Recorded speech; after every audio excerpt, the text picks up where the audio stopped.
All right, we are going to be playing the Metro Open tournament in the rookie division, and we're on hole number 1.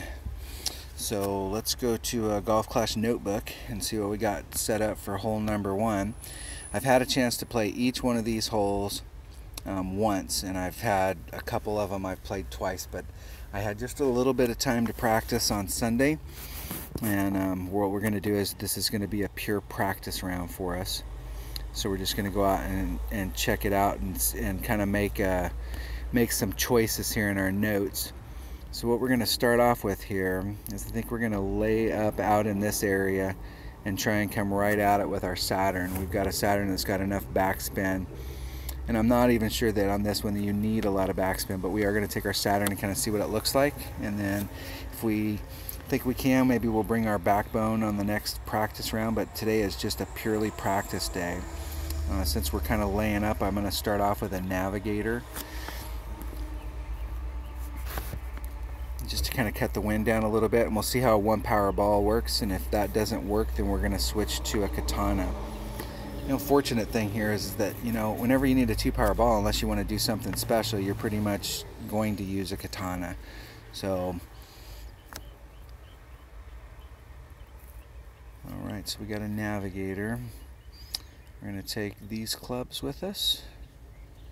I think we're good here. So let's go look at hole number 1.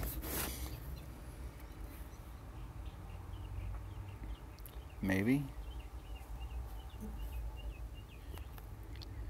Maybe. We're still getting a maybe. Alright, hole number 1 of the Metro Open tournament. This is the first day of qualifying. It's Monday, but we're using this as just a practice day, just to kind of look at the hole. So if we sink one on a short iron or a wedge shot, then we're going to take that, but we're not really interested in shooting for score here.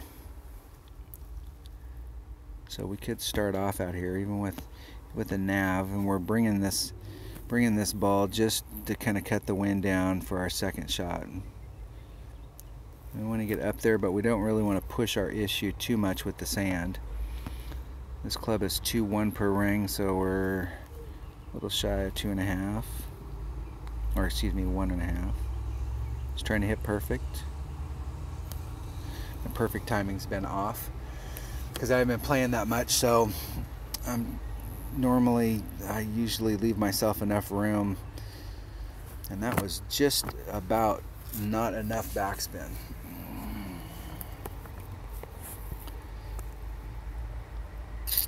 It's really key that we try and hit perfect on our approach shots into the green.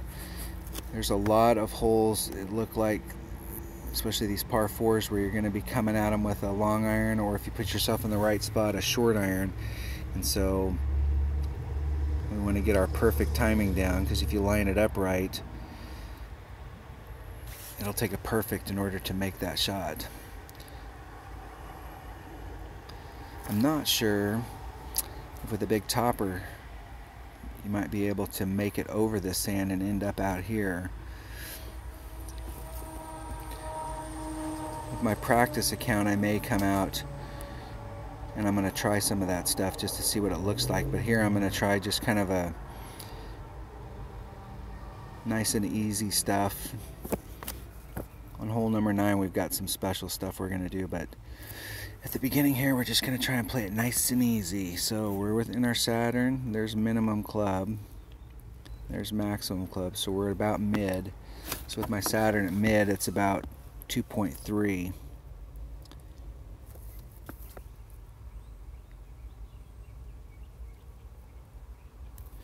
per ring, which is just a little teeny bit over a 1-ring pool. And we need to hit it perfect. We're hitting great. I'm going to start hitting from the right to the left and get back into my perfect rhythm. I need to make a note there. And add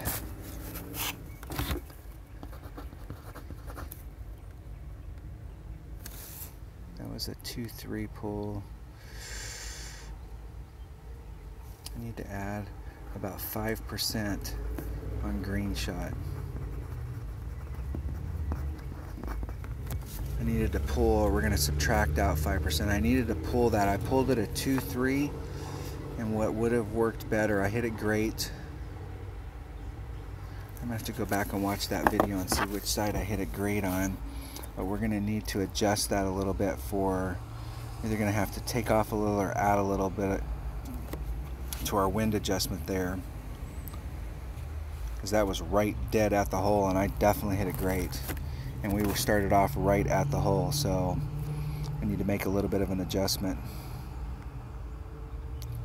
The only other time I played this hole, I was also just like right on the lip like that, so I had my ball guide a little bit past it, but it did come to a pretty good screeching halt, so I'll have to write those numbers down, see what we did. It's one of the benefits of recording yourself, is you can always go back and see what you did.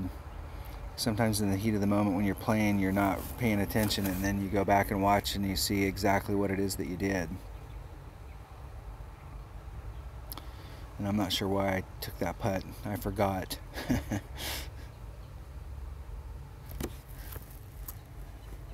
So since we're here, we paid for it, we might as well go for what we're gonna do. So this hole, there's minimum, there's maximum, so we're in about mid club. The mid club with my Guardian is about 1/6 per ring.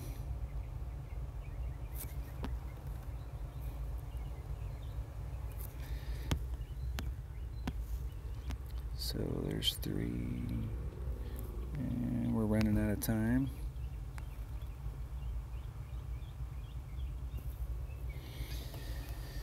I think I did a little bit too much wind adjustment on it.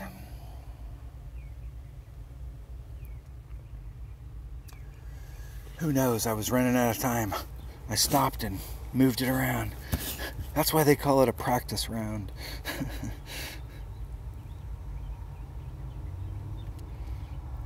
I definitely like using a Guardian on this hole and driving the green.